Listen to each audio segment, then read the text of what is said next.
Hey, Tony Hager here. I'm doing a review about Hell in a Cell, WWE's pay-per-view that was last night. And I'll make this quick. I'm not going to talk about every match. I'm going to talk about the matches that I care about the most or want to talk about the most. So any match I skip, it's not because I hated it or because I thought it was bad or because I didn't think it was great or any of that. Just because I had nothing really interesting to say about it. So let's go to the first match I want to talk about. United States Championship match, The Miz versus Sheamus. And the reason why I want to talk about this match is because of one guy, Damien Mizdow. I thought he stole the show. He was great in the pre-show segment when they did Damien Mizdow interviewing The Miz. And then during the actual match, during pay-per-view, Mizdow was just copying everything The Miz does. And I guess he's been doing that for a while now, but for some reason this is the first time I've noticed that. I thought it was like hilarious. I thought it was awesome. And at the end of the match, this whole thing where Sheamus wanted to test it out, see if Mizdow really does copy everything Miz does. So Miz was unconscious because he got hit by a rope kick. So he would pick up his Miz's arm and see if Sandal did it.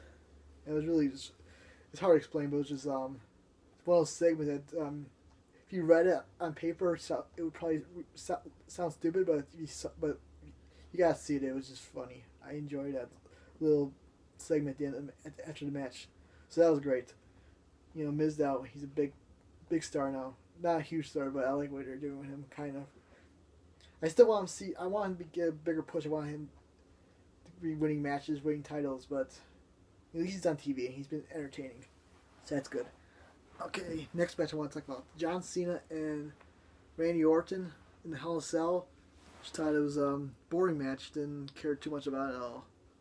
I mean, it was alright. But it just I don't know.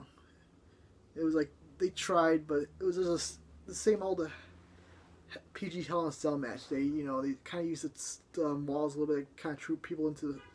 Cena would throw Orton into the wall, the cage wall, or Cena would hit Orton with the steps. Just like stuff they do in every PG Hell in a Cell match. They use the steps, they use the wall. I don't even know if there's any chairs involved or anything. And then they kicked out their finishers, which, it's getting boring. Everybody kicking out finishers last night. Brie Bell kicking out Nikki's finisher. Sheamus kicking out the Miz's finisher. I think Dean Ambrose kicked out Seth Rollins' finisher, and then you had Orton kicking out Cena's finisher, Cena kicking out Orton's finisher. I mean, too much of that today. I remember when I saw WrestleMania 15, Rock versus Austin, when Rock and Austin kicked out each other's finishers, that felt like a big deal. Now it's like every pay-per-view it happens. And every time the Undertaker has a match at WrestleMania, it happens at least like 4 or 5 times. I mean, it's just too much. It's become so much that it's not even a big deal when someone kicks out a finisher. I'm expecting it most of the time. So it doesn't help when announcers are saying, "Oh, this match is over. It's it. There's nobody kicking out of that," and of course he kicks out of it. So anyway, enough about that. I don't want to rant too much about that. But that wasn't too impressed with the match. I didn't think they tried to. Doesn't feel like they worked too hard in that match. Playing out, and I knew that for a fact because then I saw Dean Ambrose's and Seth Rollins' Hell in a Cell match, and much more creative. Starting out on top of the cell, they had cool spots planned. They obviously took some time as he mapped out the match, worked with the agent, whoever was helping him, produce his match, and as he put together a nice match. Whereas John Cena and Orton, they just did spots like you see in every Hell in a Cell match in the last 5 years. So good job for Ambrose and Rollins, put together a really good match. Really got too crazy then with Kane getting involved and the Wyatt family, the Bray Wyatt making a surprise appearance in that whole weird thing with the hologram. Got a little too crazy at the end. It was I gotta admit, it was interesting and I really thought it was cool. Cool to see they actually do stuff that you want to see in pay-per-views, stuff that you wouldn't see on Raw.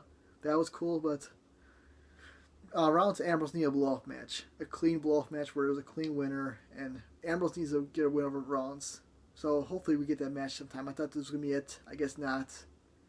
I don't know if we're going to do it at Survivor Series. This looks like they're going to do Wyatt versus Ambrose at Survivor Series, maybe. So maybe we get a Raw match. I don't know how good it's going to be, but we need one more Rollins versus Ambrose match. And need to have a clean finish. No run-ins, nothing like that. I'm going to stop this video right here. I'm 5 minutes already. So yeah, that's my review of Hell in a Cell overall. Better than Night Champions. That's all I'll say. Better than Night Champions. Wasn't a great show, but that's the goal, I think, in WWE. Just make the next pay-per-view better than the last pay-per-view. If they keep getting a little better every week, every month, that's good enough for me. So, thanks for watching. Bye.